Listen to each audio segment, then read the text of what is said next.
Сайн байцгаана өрхөн мөндөд үзэгчдээ тоонтой хөтөлбөр танд хүрч байна. За 2026 онд эдийн засаг ямар байх вэ гэдгийг хэлцэж тодорхойлох чухал үе тохиож байна. Харин улс төрчид хэр хариуцлагатай хандаж байгааг үзэгч та бүхэн надаар хэлүүлдэггүй мэдэж байгаа хаа.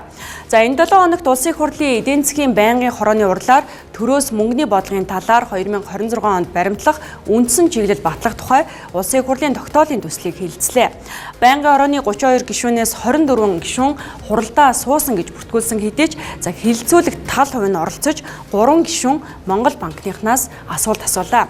Төгрөгийн тогтвортой байдлыг хангах үндсэн чиглэлтэй зорилго чиглэлтэй Монгол банк дунд хугацаанд инфляцийн зорилтыг хэрхэн тавьж за энэ хүрээнд хэрхэн ажиллахыг төрөөс мөнгөний бодлогын талаар баримтлах үндсэн чиглэлтэй тусгаж хэрэгжүүлдэг. За тэгвэл эх онд мөнгөний бодлого ямар байдлаар хэрэгжих талаар энэ удаад та бүхэнд томилог хүргэхээр бэлтгэлээ.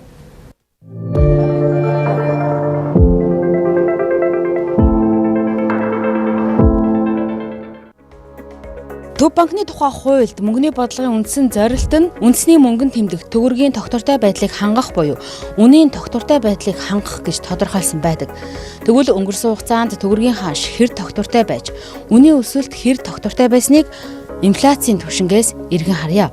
2024 оны 1-р сар 6.7% байсан инфляц 2024 оны дунд үед 4.6 болж буураад байсан ч төсвийн тэлэлт, хөдөлмөрийн бүтээмжээс давсан цалингийн өндөр өсөлт, төрийн зохицуулалттай бараа үйлчилгээний үн буюу эрчим хүчний үнийн нэмэгдлээс шалтгаалan инфляц эргэн өссөөр 2025 оны 2-р сард 9.6% хүрч өссөн. Иймээс ч Монгол банк инфляцийг зорилттой түвшинд хүргэж бууруулахын тулд 10% байсан бодлогын хүүг 12% хүргэсэн нь инфляц сүүлийн 5 сар дараалан алгуур буурч энэ оны 6 дугаар сард 8.2% хүрчээ. 6 сарын инфляцийг задлж харуул хүнсний импортын бараа 1.3%, хүнсний бус импортын бараа 2.1%, шатахуун хасах 1.1%, дотоодын хүнс 1.2%, төрийн зохицуулалттай үйлчилгээ 1.9%, бусад үйлчилгээ 2.1%-аар өснө нь инфляц 8.2%-тай гарахад нөлөөлжээ. 8 сарын инфляц арай зорилтоос дэш өндөр гараад эхэлж байгаа. За энэ нь бол шинэ хүнсний ногооны үн ханшны нөлөө бол ингээ улирлын шинжтэй маягаар орж ирсэн гэж харж байгаа. За оны төгсгөлд бол инфляц бол энэ 8% яг энэ хүрээнд бол гарна гэж Төв банкны зүгээс харж байгаа. Оны төгсгөл рүү бол инфляц бас ингээ буурах юм бас хандлага суур үеийн нөлөө бас байгаа. За тэргээр бол 8% гарна. За 26 онд бол мэдээж энэ 8% тогтворжуулаад 27 оноос бол биднес голчоо 5 нэмэх хасах 2 буюу ер нь бол дээд голчийн дээд хэсэг нь бол 7 руу орж ирнэ. Энэ лүү ингээд тогтворчно гэж харж байгаа. Төсвийн байнгын орооноос төсвийн төслийг хилцүүлэг хийх явцад сангийн яамны төрийн нарийн бичгийн даргын зүгээс инфляцийн хүлээгдэж байгааг гүйцэтгэлийг 9.5 гэдэг тоо хэлж байсан. 5 бол 8 гэж байна. Тэгэхээр энэ оны төгсгөлд ер нь манай инфляц хэд байх юм бэ? Энийг нэг тодорхой бодиттой гаргаж өгч. Яагаад гэвэл бид хуулиараа энэ оны төсвийн 25 оны гүйцэтгэл дээр инфляцийн түвшиндээ уялдуулж тэтгэврт итгэмжийг нэмэх хуулийн үүрэгтэй. Тийм учраас энэ тодорхой тоо байх хэрэгтэй. Яг инфляц яг точны тоо гэвэл ер нь 8% гарна гэж Монгол банк бол итгэлтэй байгаа. За 2023 оны сүүлийн хагасаас инфляц ингээ нэг оронтой тоонд орсон. За энэс хойш сүүлийн 2 жилийн хугацаанд инфляц хамгийн нам түвшинд 4.6%, хамгийн өндөр түвшинд 9.6%-тай ингэж явж ирээд дунд нь бол 7.4 байгаа. Сүүлийн 2 жилийн яг дундаж гэж ярих юм бол 7.4. За тэгэхээр бол ер нь бол энэ бол өөрөө Монгол банкны зорилтод хүрээнд байна гэж Монгол банк харж байгаа. Тэгээд оны төгсгөл одоо энэ 10, 11, 12 сард дундаж нь бол 8-тай гарахаар ингэж хүлээгдэж байгаа. За энэ оны 8 сарын байдлаар инфляцийн түвшин Төв банкны зорилтод интервалаас давсан хэдий ч за оны эцэст 8% хүрнэ гэдгийг Монгол банкны ерөнхийлөгч хэлж байна. За өргөн хэрэглээний бараа бүтээгдэхүүний үнийн хэлбэлцлийг бууруулж инфляцийг урьдчилан тодорхойлсон зорилтод интервалын орчим тогтворжуулах нь зах зээлийн тодорхой бус байдлыг бууруулж за иргэд бизнес эрхлэгчдийн хэрэглээ болоод хуримтлал хөрөнгө оруулалтын шийдвэр гаргалтыг хялбарчилж за дунд урт хугацаанд макро эдийн засгийн өсөлт тогтвортой байх суурь өндөр нөхцөл нь болдго юм а. За иймээс ч жил бүрийн мөнгөний бодлогын үндсэн чиглэлд дунд хугацааны инфляцийн зорилтыг тодорхойлдог юм а. За эх оны мөнгөний бодлогын үндсэн чиглэлд эдийн засгийн өсөлтийн тогтвортой байдлыг дэмжих иргэдийн бодит орлогыг хамгаалах хүрээнд инфляцийн дунд хугацаанд 5% нэмэх хасах 2.1% интервалтай орчимд тогтворжуулахад чиглэсэн мөнгөний бодлогыг зах зээлийн зарчим тулгуурлан хэрэгжүүлэхээр тусгасан байна. Эдийн засгийн өсөлтийг хазаарлахгүйгээр энэ дээр хохирол учруулахгүйгээр ямар хэмжээний инфляцийн зорилтыг Төв банк ерөн зорих ёстой юм бэ гэж. Тэрний хүрээнд бол хөгжиж байгаа өндөр хөгжилтэй улс орнуудын хувьд бол 2 орчим хувийн инфляцийн зорилтыг нийтлэг зорилго болгож тавьдаг. За зарим тохиолдолд 2-оос 3 гэж хэлж байна. Тэгэхээр хөгжиж буй орнуудын хувьд бол энэс жоохон арай өндөр тоо гарч ирдэг. Ялангуяа Азийн улс орнуудын хувьд бол нэг 5-аас 6, за 5.4 өнтер гэсэн тийм судалгааны үр дүнгууд бол байдаг. За 90-ад оны ихэнх үед хийгдсэн судалгаа бол 7-оос 11 өнтер гэсэн ийм тоо бий. За сүүлийн 2010 оноос хийгдсэн зарим нэг судалгаануудыг харах юм бол 4-7% инфляцийн зорилттой байхад бол эдийн засгийн өсөлтөн дээр хохирол учруулахгүйгээр макро эдийн засгийн тогтвортой байдлыг хангах боломжтой байна гэж бол дүгнж байгаа ийм судалгаанууд бий. Тэгэхээр энэтэй уялдуулаад Монгол улс ч гэсэн ер нь бол энэ инфляцийн зорилтыг бол доош нь бууруулж гэж оруулж ирж байгаа. За энэ инфляц өөрөө доошо бууж байгаагийн давуу талыг бол бид нэр хамгийн түрүүнд юунаас харах вэ гэхээр макро эдийн засгийн тогтвортой байдал хангагдах ёстой. За Төв банкнд итгэл нэмэгдэх ёстой. Мөнгөний бодлого дагаад энэ дунд хугацааныхаа зорилтыг харсан хариуцлагатай бодлогын шийдвэрүүд гаргадаг ийм тогтолцоо бол бүрэн хэрэгжих ёстой. За тэгээд энэний ар дээр бол эдийн засаг дээр үүсэх хамгийн том давуу тал бол энэ хөрөнгө оруулалт зээл үүний өртөг болсон хүү өөрөө энэ инфляцийг дагаж буух ёстой. Дээрээс нь энэ хүү буугаад инфляц өөрөө ингэж тогтворч ирж байгаа нь өөрөө валютын ханшиндаа ч нөлөөтэй. Тэгэхээр зэрэг энэ өөрөө хэдийгээр Монголын инфляц өөрөө улирлын шинж чанартай гол хүнсний нэрийн бараа бүтээгдэхүүнүүд, импортын бараа бүтээгдэхүүнүүдээс их савлгаатай боловч энэ инфляцийн зорилтыг бол бид нэр хангаж ажиллахаас арга байхгүй.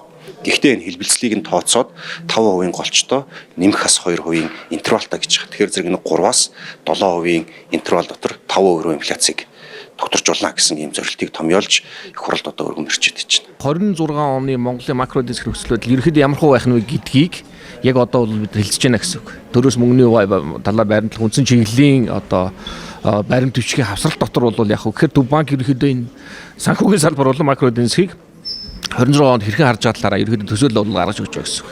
Төв банк бол инфляцийг нэг өндөр төсөөлдөггүй яагаад гэхээр энийг бол бид нар буулгахыг зорж байгаа юм а. Их өндөр тавих бол өөрөө хүлээлт үүсгэдэг гэдэг ийм зүйлийг ярьдаг. За энийг нь ерөнхийдөө бусад институцэн жоохон хүндэтгэлтэй хандах эсвэл дагах маягийн ийм зүйлүүд бол харуулдаг.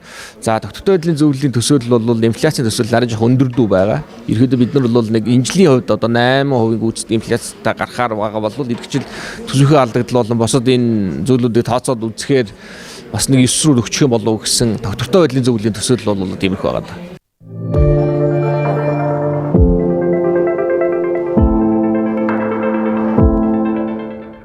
За инфляцийг 5% орчимд 2-оос 3 жил тогтвортой бариад буулгах чухал дараагийн удаад 4% болгож инфляцийн зорилтоо буулгах учиртай. За ингэж инфляцийг суураар буулгах нь эдийн засаг дээр зээлийн хөв буурах нөхцөл болох юм а. Инфляц өндөр хэвээр байх юм бол зээлийн хөвг бууруулах, за иргэдийн бодит орлогыг хамгаалах боломж байхгүй. За иймээс ч Монгол банк инфляц дээр илүү хатуу зорилт тавьж энэ хүрээндээ хүрч ажиллахаар төлөвлөсөн байна.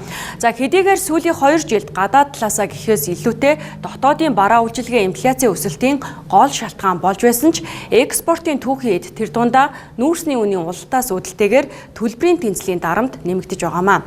За энэ нь валютын ханш өсөх, төгрөгийн ханш сулрах шалтгаан болж байгаамаа. За гадаад зах зээл дээр үүсэж байгаа эрсдэл тэр бүх юмтай холбоотойгоор Монголын эдийн засаг бас тодорхой хэмжээний чичиргээс хавлгаа бол орж ирсэн ийм жил болж байна 25 он. За эхний хагасын байдлаар бол нүүрсний үнэ огцом унсан. Нүүрсний үнэний уналтыг дагаад нүүрсний экспортын хэмжээ бас огцом буурсан.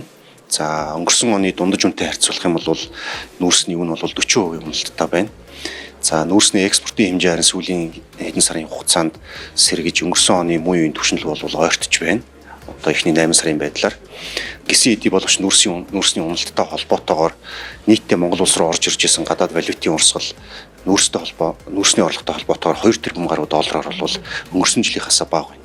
Тэгэхээр энэ өөрөө валютын зах зээлд орж нийлүүлж байгаа валютад бол хэмжээнд бол өсрөгөөр нөлөөлсөн.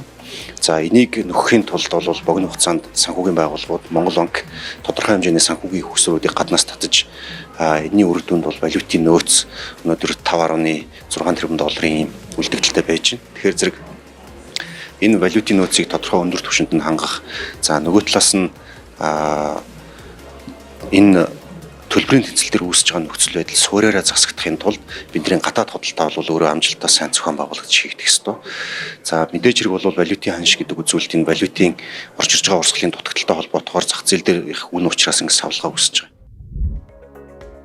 Төгрөгийн ам доллартай харьцах ханш 2025 оны 1-р сард 3420 төгрөг байсан бол 6-р сард 3573.9 төгрөг болж оны эхнээс 4.7%-аар өмнөх оны үеэс 5.9%-аар суларчээ. 2025 оны эхний хагас жилд төгрөгийн ам доллартай харьцах ханш нэг өдөрт хамгийн ихдээ 1.4%-аар суларч 106%-аар чангарсан бол өдрийн дундаж хэлбэлзэл 104% байжээ. 10-р сарын байдлаар төгрөгийн ам доллартай харьцах ханш 3593.3 төгрөг байна. Олон улсын зах зээл дээрх нүүрсний үнийн бууралт нь манай улсын экспортын орлогыг буурахад гол нь нөлөөлж, зах зээл дэх валютын нийлүүлэлтийг бууруулж, төгрөгийн ам доллартай харьцах ханш сулрахад нөлөөллөө. Тодорхойлбол нүүрсний үн 2024 оны төгсгөл тонн тутамд $105 байсан бол 2025 оны эхний хагаст $86.55 болж, оны эхнээс 17.6%-аар буурсан байна. Улмаар энэ хугацаанд банкны системээр дамжин Монгол улсад орох гадаад валютын урсгал гарах урсгалаас $293.8 сая доллараар бага байжээ. Ингэснээр Монгол улсын төлбөрийн тэнцэл 2025 оны эхний хагас жилд $462.4 сая долларын алдагдaltaй гарсан бол гадаад валютын улсын нөөц $5198.5 сая долларт хүрч 2024 оны эцээс $303.7 сая доллараар буураад байна. Энэ оны 2 дугаар хагасаас хойш ерөнхийдөө экспорт буцаас сэргсэн. За зарим түүхүүдэд үн ч гэсэн нэлээд өссөнтэй холбоотойгоор төгрөгийн ханш бас харьцангуй докторж явах тийм хандлагатай байгаа. Тэгэхээр оны эхний одоо нэгдүгээр эхний улиралд ханш 1-3-4 орчмоор суларсан бол түүнээс хойш ер нь харьцангуй доктортой байна. За энэ бодлого ч гэсэн цаашдаа 2026 онд бол үргэлжлэнэ.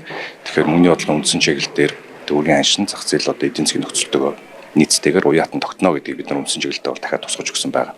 Тэгэхээр энэ бодлого маань ч гэсэн Монгол улс шиг за цөөн тооны түүхийдээс ихэнх хамааралтай гадаад шоконд өртөмтгийн улсын хувьд бол ханш өөрөө уяатан тогтгоно. Энэ гадаад секторын энэ тодорхой бос байдлыг шингээх эдийн засгийг одоо тэнцвэржүүлэхэд бас маш чухал ач холбогдолтой байдаг. Тэгэхээр энэ бодлого ч гэсэн цаашдаа үргэлжлэнэ. Гэхдээ энэ одоо уяатан тогтно гэж хэлж байгаагийн нөгөө талд нь бас ханш сулрахнэ гэсэн тийм бол бус зүйл бол биш байгаа шүү. Тэгэхээр ханш иргэжлийн хувьд бол ер нь бас харьцангуй доктортой байна гэж үзэж байгаа. За энэ бас цаана хэд хэдэн шалтгаантай. Нэгдүгээрт нь за манай улсын экспорт бол хэдийгээр нүүрсний үн уналтаа байгаа ч гэсэн энэ экспортын өсөлт бол эрхчлүүд ч гэсэн үргэлжлэнэ гэж үзэж байгаа. Тэгэхээр нүүрсний үн буцаас эрх хандлага ажиглагдсан. За экспортын хэмжээ ч гэсэн эрхчил 90 орчим сая тонн байна гэдэг төсөвтөр тусгацсан байгаа. Тэгэхээр энэ бол хадгалагдана гэж харж байна. За хоёрдугаарт нь зис алт гэх бусад төрлийн манай экспортын бүтээгдэхүүнүүд бас нэлээд үнэч өндөр байна.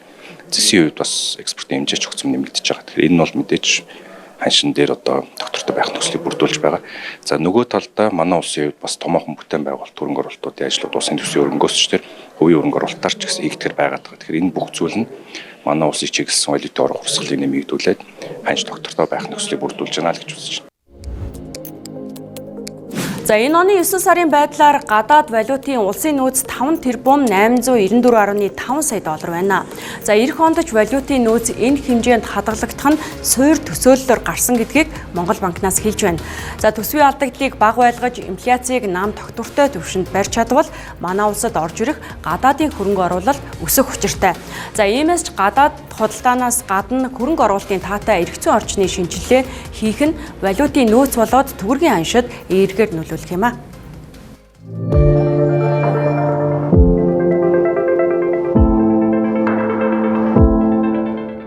Өнөөдөр бол энэ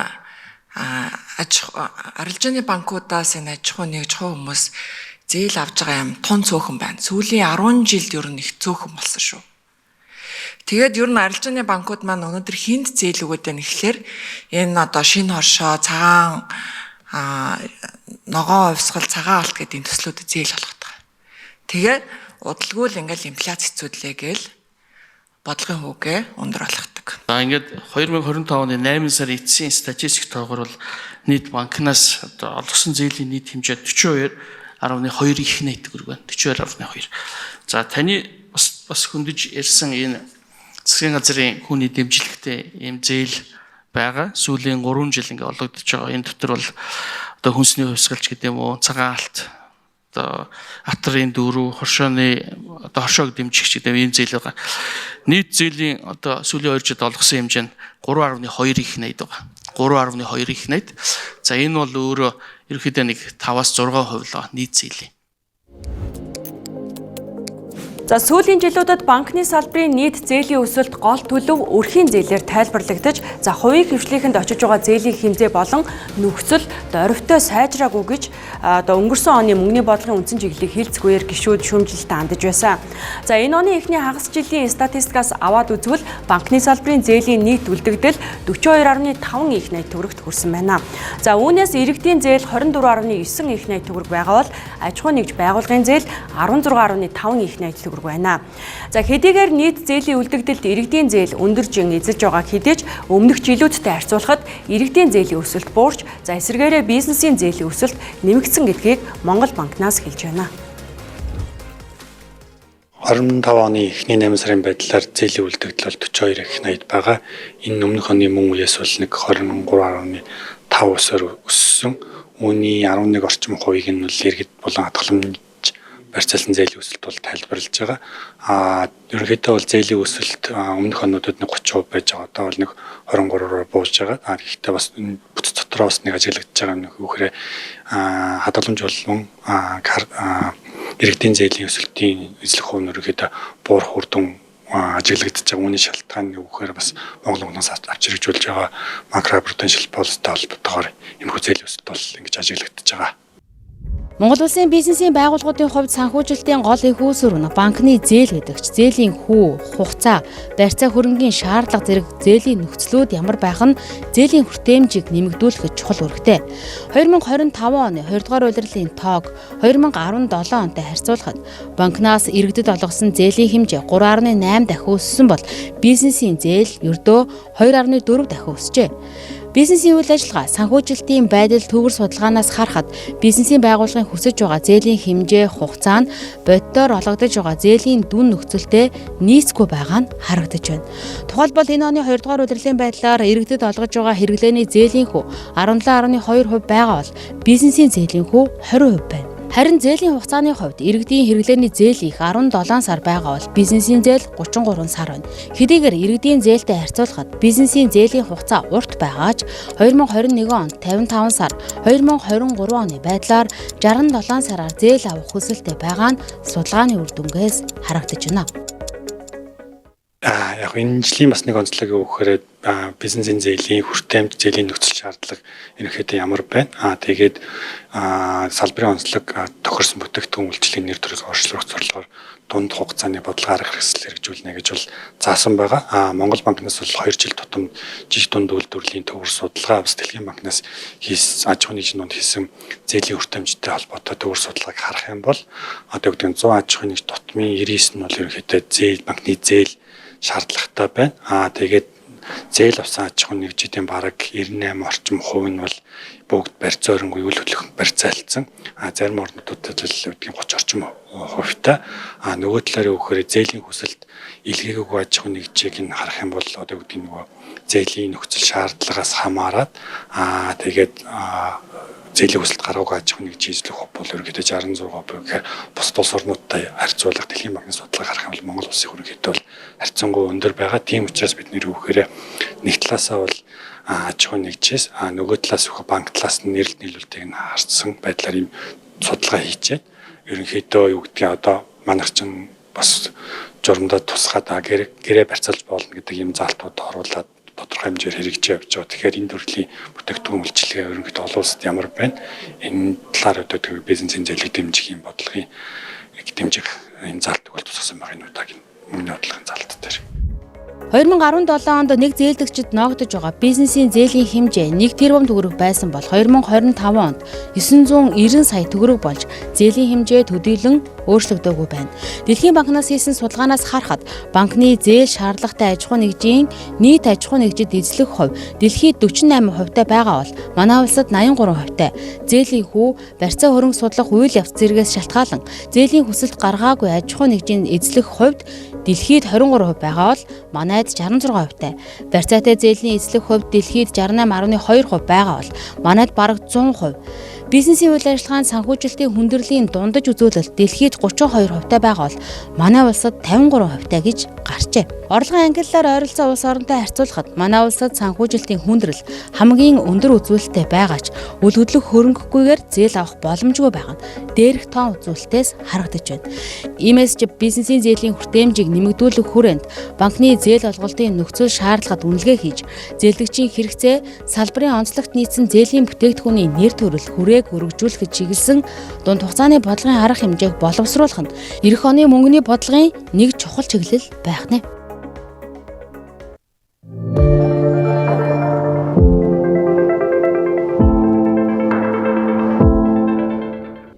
За 2020 онд зээлийн хүүг сарын 1% хүргэх зээлийн хүүг бууруулах стратегийг улсын хурлаар баталсан. За хэрэгжих хугацаа хэдийн дууссан ч энэ стратеги хэрэгжээгүй. За мэдээж гадаад дотоод орчны нөлөөллөөс үүдэлтэй макро эдийн засгийн нөхцөл байдал зээлийн хүүг бууруулах боломжийг олгохгүй байгаа хэдий ч за хүү буурахад шаардлагатай хууль эрх зүйн шинжилэлч өнгөрсөн хугацаанд хийгдээгүй юм а. За банкны зээлийн хүүний бүтцийг харвал татан төвлөрүүлсэн их үүсвэрийн зардал буюу хадгаламжийн хүү 60 орчим хувийг бүрдүүлдэг бол за чанаргүй зээл буюу зээлийн эрсдлийн зардал 11 орчим хувийг эзэлдэг байна. За зээл авсан 100 хүн тутмын 5 зээлээ төлөөгүй байгаа ч за зээлээ төлөхгүй байгаа 5 хүний зарлыг одоо зээлийн хүүгээрээ нийтээр төлж байна гэсэн үг юм а. За иймээс ч чанаргүй зээлийг бууруулах хүрээнд активын удирдлагын мэргэжсэн институцийн эрх зүйн орчныг бүрдүүлэх асуудал олон жил яригдж байгаа ч за энэ асуудал урагшлаагүй юм а. Одоо төв банкны тухай хууль, валютын зохицуулалтын тухай хууль, энэ 94 оны хуулиуд шүү дээ тий. За тэгээд төлбөр тооцоог үндэсний мөнгөний тэмдэгтээр үүсгэх тухай хууль 9 оных. За тэгээд үндэсний төлбөрийн системийн тухай хууль гэд энэ тодорхой хуулиуд дээрээ бүхлээр нь хэрэгжилт үр нөлөөний судалгааг хийж байгаа. Банкны салбарын системд хэрэгж байгаа энэ чанаргүй зээлийг бууруулахад бол актив удирдлагын тогтолцоог бүрдүүлэх нь зайлшгүй юм а гэдвэл төв банкны зүгээс үздэг. За энэ утгаараа ч гэсэн хуулийн төслийг бол боловсруулаад судалгаануудыг хийгээд бид нэр явсан. За одоогийн хууль эрх зүйн орчинд бол актив удирдлагын тогтолцоо бас ажиллаж болох уугүй юу гэдэг төсөлч гэсэн хэрэгжээд одоо манай хадгаламж банкны эрх хүлээн авагч бол одоогийн хуулийн орчинд актив удирдлагын тогтолцоо ажилуулахад болж гин үгээд Монголын актив удирдлагын компани гэд байгуулсан энэ бас чанаргүй зээлүүдийг банкудаас одоо банк санхүүгийн байгууллагуудаас аваад хэрэгжилт нь ямар байна вэ? Ямар хүндрэл бэрхшээлүүд энд үүсэж байна гэсэн бас энэ практик судалгаагч гэсэн хийгээ явж байгаа. Энэ дээрсээ бол бусад улс орнууд олон улсын туршлага одоо Хятад, Орос, Солонгос гэд бүх улсуудад харахад бол актив удирдлагын тогтолцоо хувийн, төрийн, холимог гэсэн хэлбэрээр бол ийм гурван хэлбэрээр бол явж байгаа. Тэгэхээр энэ тогтолцоог бүрдүүлэх нь өөрөө бас зайлшгүй чухал зүйлээ. Монгол банк нь Монгол улсын үндэсний төлбөрийн системийг хөгжүүлэх стратеги 2022-оос 2026 баримт бичгийг 2022 онд баталсан.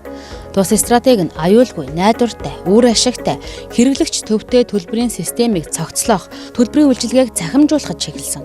Технологийн шинжилэл, цахим шилжилтийн эерэг нөлөөгөөр шинээр нэвтэрч байгаа санхүүгийн төлбөр тооцоо гүйцэтгэхтэй холбоотой дэвшилтэт бүтээгдэхүүн үйлчилгээг нэвтрүүлэхэд эрх зүйн баримт бичгүүд болон хяналтын тогтолцоонд цаг тухайд нь холбогдох өөрчлөлтийг тусгаж ажиллах шаардлага үүсэж байна. Энэ хүрээнд олон улсын банк санхүүгийн системд төв банкуудын зүгээс нэвтрүүлдэг цахимдсан төлбөрийн хэрэгсэл буюу цахим мөнгөний нэг хэлбэр болох stable coin-ыг Монгол улсад нэвтрүүлэх боломжийн талаар бодлогын суурь судалгааг боловсруулж улсын эдийн засагт үзүүлэх нөлөө, санхүүгийн хэрэглэгчдийн хүртээмжид гарах өөрчлөлт, мөнгө угаах, терроризмыг санхүүжүүлэх эрсдэл зэргийг судлахаар мөнгөний бодлогын үндсэн чиглэлд тусгажээ. Өнөөгийн нөхцөл байдлын хувьд бол Монгол улсын төлбөр тооцоо захимждсан энэ үед бол бас яг Төв банкнаас ингэж гаргаж ирэх нь бас их зөвхөмжийн хувьд бол жоохон нийц муутай гэсэн одоо дүгнэлтүүд ерөнхийдөө гарсан. Тийм учраас бид нар дараагийн шатны одоо coin гэх юм уу те stable coin гэж яригдж байгаа. Дэлхийн нийтээр ч гэсэн бас энэ чиглэл рүү нэлээд явж байна. Дээрээс нь одоо олон улсын төлбөр тооцоо хийдэг SWIFT одоо сүлжээний байгуулагч гэсэн өөрөө одоо яг stable coin энэ нийтэд үс блокчейн технологи дээр суурилсан бас төлбөр тооцоонуудыг хийх энэ одоо 26 онд энэ одоо ажлуудыг нэлээд хийхээр энэ төлөвлөгөөд яриад явагдаж байгаа учраас Төв банкны хувьд ч гэсэн Монгол банкны хувьд ч гэсэн одоо Монгол улсад хийх тал дээр ихтэй туршилтууд эхлээд судалгаанууд хийсний дараа туршилтууд ямар төвшөнд хийгдэх гэдэг юмнуудыг бол нэлээд яригдах бах. Тэгээд үндсэн чиглэлдээ бол оруулаа явж байгаа. За блокчейнд суурилсан стейблкойн нь харилцагч хоорондын гүйлгээг хурдан бага өртгөөр гүйцэтгэж олон улсын худалдаа болон мөнгөн гуйлдгийн саадыг бууруулдаг давуу талтай. За дэлхийн стейблкойны зах зээлийн хэмжээ 2025 оны эхний хагас жилийн байдлаар 252 тэрбум долларт хүрсэн бол за гүйлгээний нийт эргэлт нь 2024 оны байдлаар 27.6 их найд долларыг давсан нь Visa болон Mastercard байгууллагын гүйлгээний эргэлтийг нийлүүлснээс өндөр дүнг эзэлж байгаа юм а. За одоогийн байдлаар Өмнөд Африкийн Бразил, Венесуэл, Мексик зэрэг улсууд хэрэглээндээ нэвтрүүлсэн бол Хонконг, Япон зэрэг улсууд 2025 онд тус төлбөрийн хэрэгслийг нэвтрүүлэхээр хуулиа батлаад байгаа юм байна. За иймээс ч одоо энэ төрлийн төлбөрийн хэрэгслийн ач холбогдол нэвтрүүлэх боломжийг нэн даруй судлах шаардлага үүсэж байгаа учраас үндсэн чиглэлдээ энэ асуудлыг Төв банк тусгасан байна. Төрөөс мөнгөний бодлогын талаар 2026 онд баримтлах үндсэн чиглэлийн төслөөс үзэгч та бүхэнд мэдээллийг тоомлог хүргэлээ. Хамт байсанд баярлалаа.